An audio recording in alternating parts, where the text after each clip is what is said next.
In 1966, Boeing did something close to insane. They started building the largest building the world had ever seen to hold an airplane that did not exist yet. The 747. No prototype, no proven design. Just a promise to an airline and a deadline of 19 months. Boeing had bet the entire company on this jumbo jet. More money than the company itself was worth. And out in a muddy forest north of Seattle, crews were pouring the foundations of a factory for a plane that lived only on paper. If the 747 failed, Boeing was finished.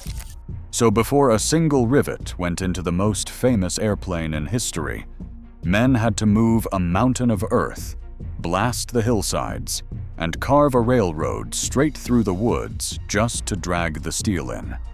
Today, we go back to that clearing in Everett, Washington, and tell the story almost no one knows. Not the story of the jet, but the story of the ground it was born on.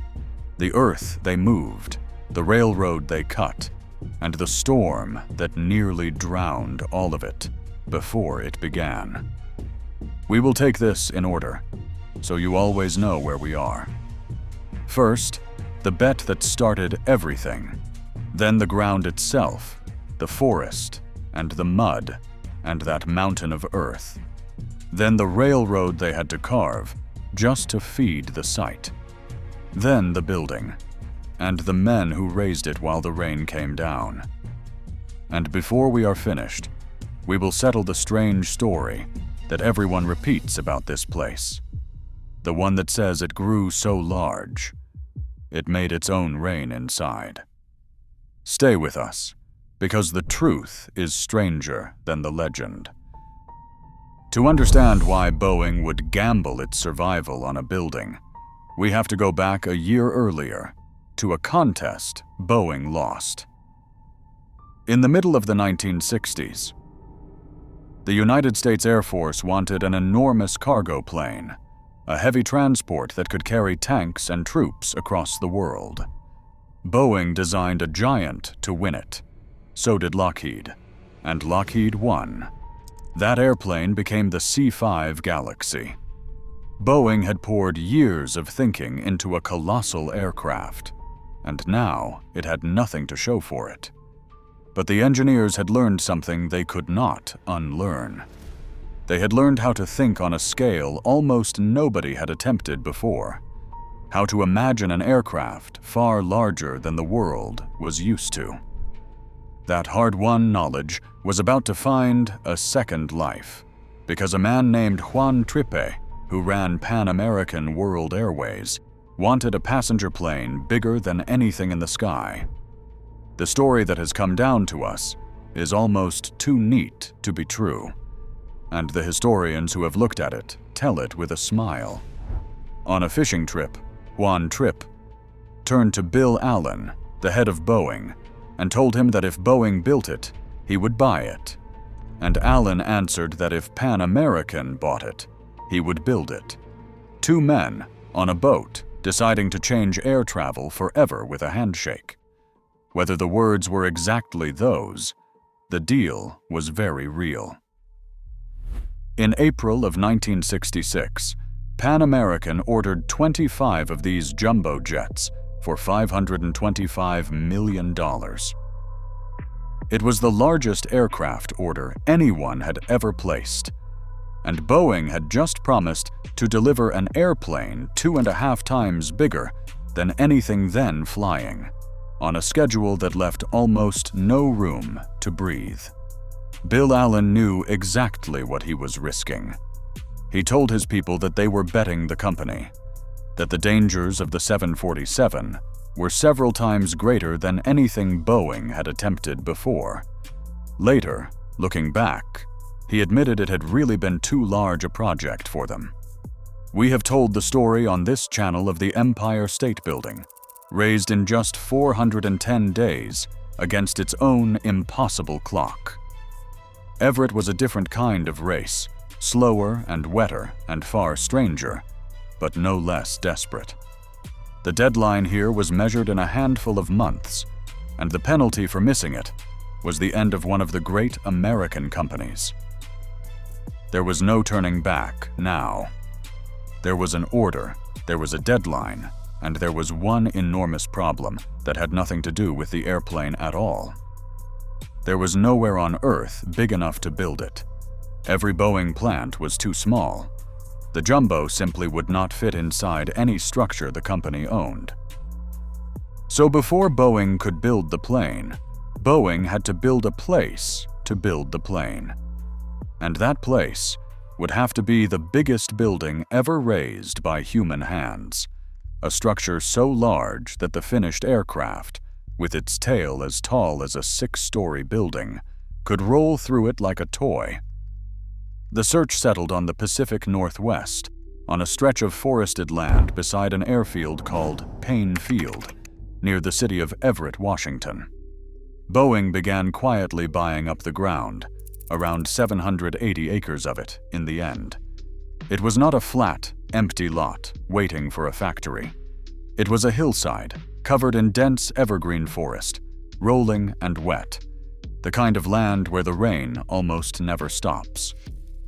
The men who ran the local airport had no idea what was coming. One of them remembered being told only that Boeing had already optioned about 700 acres, and thinking that they had no idea Boeing was thinking that big. Almost nobody did. The plan was so large, it did not quite fit inside people's heads. Buying up that much land quietly was its own strange business. When Boeing's agents came through with open checkbooks, prices did interesting things. One rundown property that had been valued at around $4,700 ended up selling for $50,000.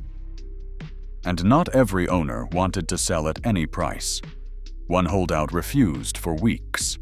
Even once he finally came around, the deal stalled because the paperwork needed a signature from his wife, a woman from whom he had long been estranged. Boeing spent the better part of 2 more months simply tracking her down to get her name onto the deed. A company betting its entire future on the largest building in the world, held up by a single missing signature. If you appreciate construction history told straight, with the real numbers and no exaggeration, take a second and subscribe.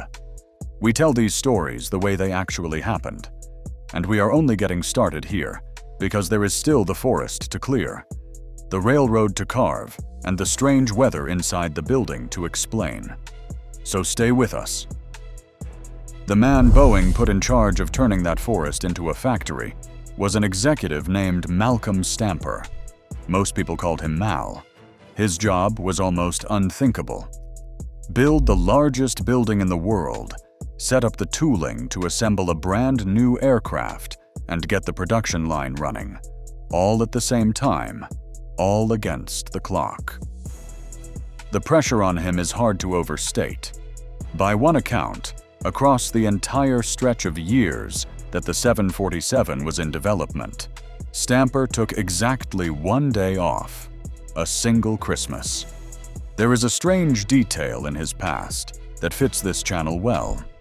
Before this assignment, one of his jobs at Boeing had been to sell off the company's gas turbine division, and the buyer was Caterpillar, the same Caterpillar whose machines we have followed across so many of these build sites.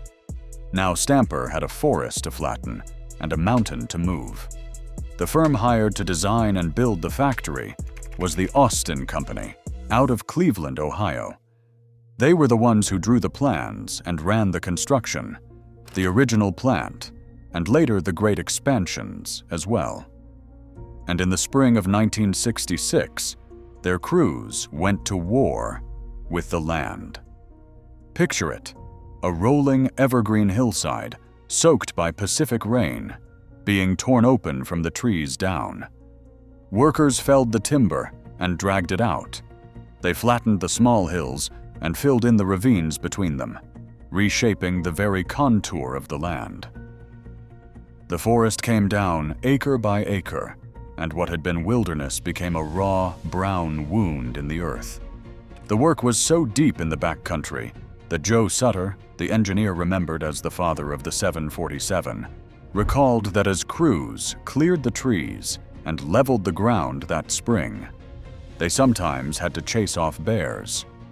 Bears on the site of what would become the largest building on the planet. Then came the Earth itself. To carve a level platform for a building this size out of a sloping wooded hill, the crews had to move a staggering amount of ground. The figure most often cited is around 4.5 million cubic yards of soil, dug, hauled, and reshaped. Now, here we have to be honest with you, because the sources do not all agree, and we would rather flag that than pretend. Some accounts say the crews moved even more than that. Some compared it to the great dams of the era, claiming they shifted more earth than was dug for the Grand Coulee Dam, a project we have covered before on this channel. Others put the multiple higher still, comparing it to the canals and dams of an earlier age. We cannot confirm every one of those comparisons, and we will not dress them up as certainty. What is not in dispute is the scale. This was earth moving on the order of a major dam, carried out in a forest, in the rain, against a deadline that never once let up. And the rain is not a small detail. It is one of the central characters in this story. The Pacific Northwest is one of the wettest construction environments in the country, and during this build, the weather turned brutal. By one well-documented account, work was hammered by 67 straight days of rain. Not scattered showers. More than 2 solid months of it, day after day, turning the cleared ground into a sea of mud, bringing flooding and mudslides sliding down the raw hillsides. That single stretch of weather is said to have added $5 million to the cost of the program. Windstorms came tearing through. Later, snowstorms. Thousands of construction workers and hundreds of subcontractors had to keep moving through every bit of it, because the calendar did not care about the weather. The airplane was promised. The clock was running. And the mud was winning more often than anyone liked. So here is the question you have probably been waiting for, the one this channel exists to answer. What were the machines that moved this mountain of earth? Which bulldozers flattened the hills? Which scrapers hauled the soil out of the way? Which cranes raised the first steel into the sky? And here we are going to do something that most channels will not. We are going to tell you the truth, even when the truth is that we do not know. Because for all the detail that survives about this build, the dollar figures, the dates, the cubic yards of earth, the reliable record does not name the makes and models of the construction machines. Not the dozers, not the scrapers, not the cranes that lifted the steel. We could guess. We could put a famous brand up on the screen and hope that none of you ever checked. But that is not how we do things here. Many of you would know better, and you would be right to call it out. What we can tell you is what is actually documented. Thousands of workers, hundreds of subcontractors, a mountain of earth on the scale of a dam, and a building about to rise out of that mud that would dwarf anything ever built by human hands. Before that building could rise, though, all of its steel had to get to the site. And that created a problem so large, it became an engineering project of its very own. That story, the story of the railroad they had to carve through a forest, is next. A building this size does not get fed by trucks alone. It needed an enormous quantity of structural steel, and that steel had to come in by rail. The trouble was that the new site sat high up on the ground, and the nearest mainline railroad ran far below it, down near the water. So Boeing and its builders did something remarkable. They cut a brand new railroad spur straight through the landscape to reach the plant. The line branched off the Great Northern Main Line down near the shore at Mukilteo and climbed up through a wooded ravine known as Japanese Gulch, twisting and switching its way toward the factory site on the hill above.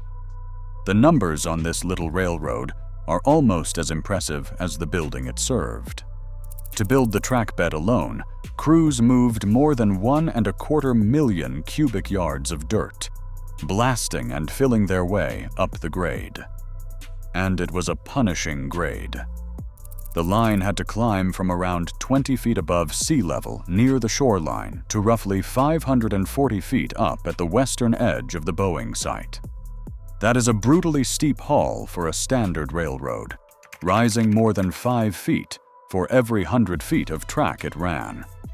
It was described at the time as one of the steepest standard gauge rail lines in the entire country. Some accounts call it the second steepest. Others, looking at it today, call it the steepest active standard gauge railroad in the United States. The exact ranking depends on who is counting and when, and we will let that uncertainty stand honestly, rather than reach for the most dramatic version of it. What that railroad carried is the part that stops you. To assemble the largest building in the world, the crews needed something on the order of 34,000 tons of structural steel.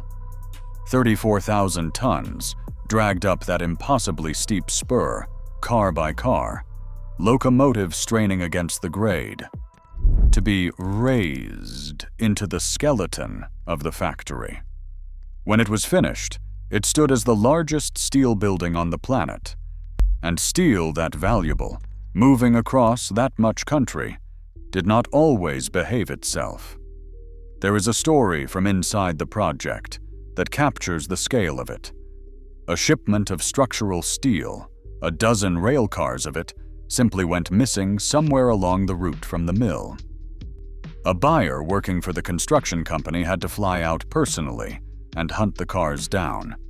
He finally tracked them to a quiet siding outside Missoula, Montana, hundreds of miles from where they belonged. That is how much steel was in motion at once. Whole trains of it could slip out of sight and have to be chased across the mountains.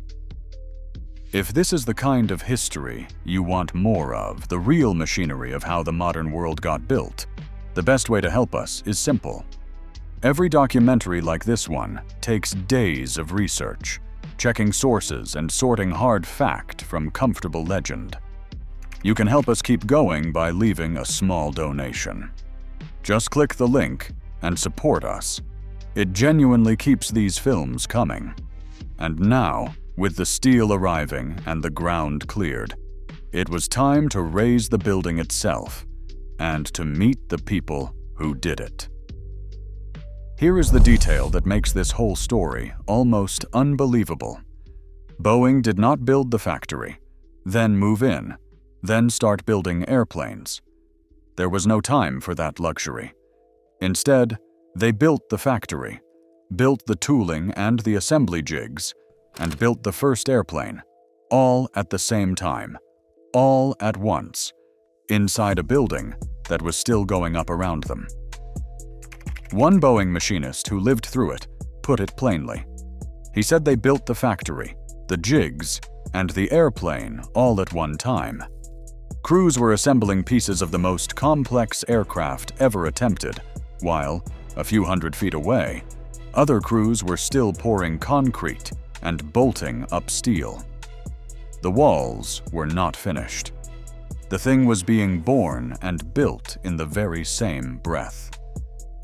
The first wave of production workers arrived on the 3rd of January, 1967. There were about 113 of them. They came to be known as the Incredibles, and the name fit. They walked into a building that was barely a building yet. One Boeing truck driver remembered hauling one of the very first loads of equipment out to the new site back in 1966, arriving on the Mukilteo Road at around 2 in the morning. He expected a factory. What he found under the floodlights was a vast, empty lot of bare dirt. No walls, no floor, no blacktop, just mud and the dark edge of a forest being torn down around him. Another man, an engineer who was there from the very start, remembered the factory floor as raw ground, the workers in hard hats moving across open dirt while the structure rose into the sky above them. An airport commissioner who watched it all unfold remembered that the winter of 1966 was a terrible one, and that the foul weather put the construction badly behind schedule, almost from the start. Everything about the project was a race against water and time. The men were not building in spite of the mud. They were building down inside it, day after day, hauling and pouring and bolting, while the rain found every gap in the unfinished walls. And still the airplane took shape in the middle of all of it, growing larger by the week, a thing of aluminum rising slowly in a building that was not yet a building. And these Incredibles built a jumbo jet with tools that sound almost impossible for the task. This was before computers ran design.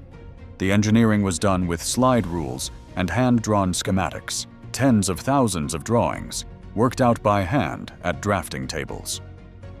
The assembly was done with rivet guns and the sweat of thousands of people. They were designing and building, at the very same time, the largest passenger aircraft in the world, inside the largest building in the world, while that building was still under construction, in the middle of one of the wettest winters on record. It is one of the most overlooked feats of the entire jet age, and we spent a long time making sure we told it right. And the parts came flooding in. Through the summer that followed, the pieces of the 747 began arriving from suppliers all across the country in such a relentless stream that the people on the project gave it a name. They called it the aluminum avalanche. Wings, fuselage sections, landing gear, mile after mile of components, pouring into a building where the assembly lines themselves were still being laid down in places. It was organized chaos, a flood of metal arriving faster, some days, than the floor underneath it was being finished. As the structure rose, the assembly bays got their roofs late in 1966, and the building was officially opened on the 1st of May, 1967. But here is where a famous piece of the legend has its roots, and this part is real. While sections of the building were finished, other sections still stood open to the outside. One end of it had no wall yet.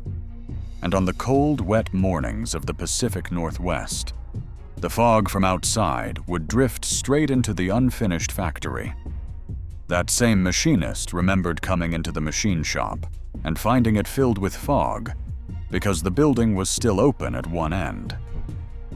Hold on to that image of fog rolling through an open factory, because it is the seed of the strange story everyone tells about this place, and we are about to separate what is true from what is not.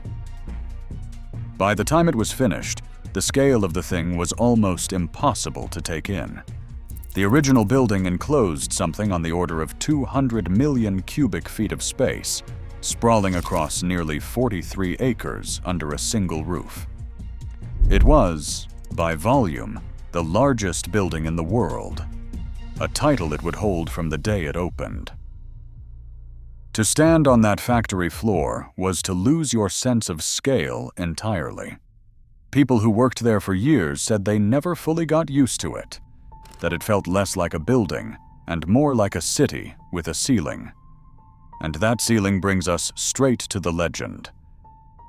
You have probably heard it. The story goes that the Boeing factory at Everett is so enormous that it has its own weather, that clouds form inside, that it actually rains indoors. It is one of those facts that gets repeated everywhere, in video after video.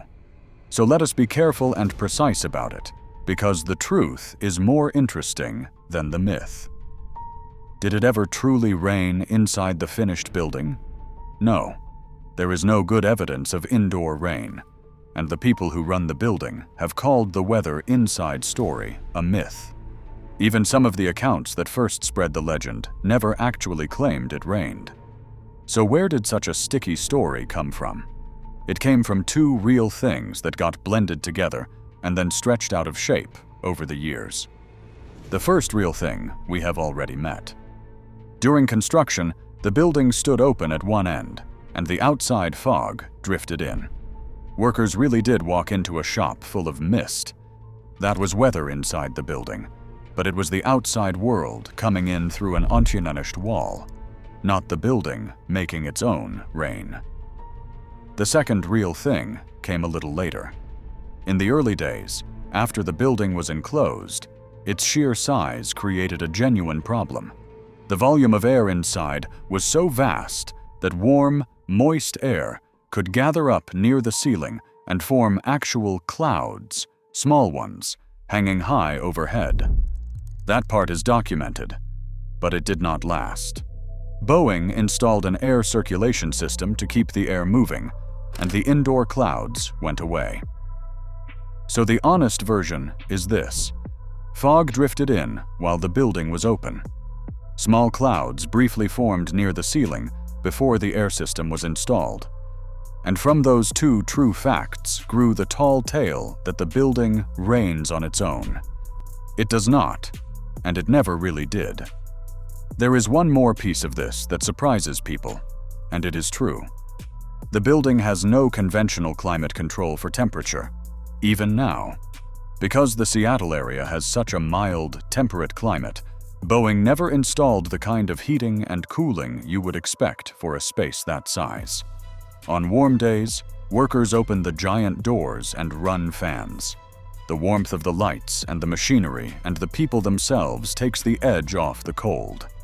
A building large enough to hold the entire story of the jumbo jet, and it is kept comfortable by opening the doors and letting the weather of Washington do the rest. If you appreciate having the legend corrected with the actual record instead of just repeated back to you, subscribe and stay with us, because the payoff to this whole enormous gamble is right ahead, and it is worth the wait. For all the mud and fog and steel and risk, everything came down to one question. Would the airplane actually roll out, and would it fly? On the 30th of September, 1968, the doors of the Everett factory opened, and the first Boeing 747 was rolled out into the daylight. They called her the City of Everett. After all the doubt, after a building raised in the rain around a plane that had existed only on paper, there it stood, complete, gleaming, real. The gamble had produced a machine. The simultaneous build, the factory and the tooling and the airplane all at once, had somehow actually worked. But there was one more problem waiting on the ramp, and it had nothing to do with the building at all. The engines were late. The great turbofan engines that were meant to power the jumbo were not ready in the numbers Boeing needed, and so finished airplanes began piling up outside the Everett plant, with nothing under their wings to make them fly. Whole rows of brand new 747s sat parked on the apron, complete but grounded, waiting on engines that had not arrived. Mal Stamper looked out at them and joked, with the gallows humor of a man under enormous strain, that Boeing now owned the largest fleet of gliders in the world. Even at the moment of triumph, the pressure never fully let go. Then came the flight. On the 9th of February, 1969, the first 747 lifted off the runway at last. The crew that took her up were test pilots Jack Waddell and Brian Weigel, with flight engineer Jess Wallach. To even learn how to steer something this enormous along the ground, the engineers had built a strange training rig, a tall contraption with a cockpit mounted high in the air, so a pilot could practice taxiing the giant from the dizzying height of a real 747 flight deck. The men who flew her called the airplane a delight. The gamble was in the air, and it held. Less than a year later, the jumbo was ready for the world. After months of test flying and the long, careful work of certification, the First Lady, Pat Nixon, came out to Everett to christen the airplane in January of 1970.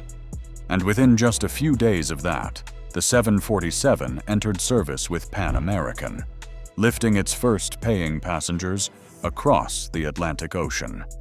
The age of the wide-body jet had begun. Hundreds of people could now cross an ocean in a single airplane, and air travel would never quite look the same again. It had all begun in a building that, only a few years earlier, had been a wet forest full of bears. But we promised you the truth, and the truth is that the triumph and the disaster arrived almost together. Even as the jumbo jet proved itself in the sky, Boeing was sliding toward the edge of a cliff. The 747 program had cost a fortune, more than the company was worth, and the debt had climbed past $1 billion owed and kept climbing. Orders slowed. The wider economy turned against them, and Boeing was forced into a collapse that the region still remembers. A downturn so deep it earned its own grim name, the Boeing Bust. The workforce was torn apart. Boeing employment fell from just over 100,000 people to fewer than 39,000 in the space of a few short years. The pain was so severe that someone put up a billboard near the airport that asked whoever was last to leave Seattle to please turn out the lights. The company that bet everything on the largest building in the world came within sight of losing the whole bet. And yet, this is where the story turns, and it turns the right way. Boeing did not fold. The 747 did not fail. The airplane that nearly broke the company went on to become one of the most beloved machines in the history of flight, the one people still call the Queen of the Skies. She carried the world for more than half a century.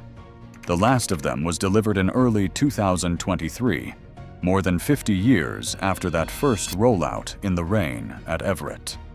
And the building, that impossible building raised in the mud, did not just survive. It grew. They expanded it at the end of the 1970s to build another jet, and again in the early 1990s for yet another, until it enclosed well over 400 million cubic feet, more than twice the space of the original. The largest building in the world simply got larger. The gamble paid off in full. So the next time you hear that the Boeing factory at Everett is the biggest building on Earth, remember what it actually took to put it there. Remember that it began as a wet forest full of bears. Remember the mountain of Earth, on the scale of a great dam, moved in 67 days of unbroken rain. Remember the railroad carved up an impossible grade just to drag 34,000 tons of steel to the top of a hill? Remember the 113 Incredibles who walked onto bare dirt and built a jumbo jet and the building around it at the very same time with slide rules and rivet guns? And remember that the company bet its entire existence on the whole thing and came within a billboard's worth of losing it all. We told you at the start that the real story was the ground it was born on, not the airplane, and now you understand why. The 747 gets the glory, and it earned every bit of it. But the building came first, raised by people whose names mostly never made the history books, in the rain, against the clock, for an airplane that did not yet exist. It stands out there in Everett to this day, the largest building in the world by volume, still full of the sound of work. If you watched this far, we have a question for you, and we do read the answers. Did you or someone in your family ever work at the Everett plant, or help build it in those early years? Tell us in the comments below, because those first-hand memories are worth more than anything we could ever find in an archive. And if you want more stories like this one, of the machines and the people who built the modern world, you already know what to do. Subscribe, and we will see you on the next one.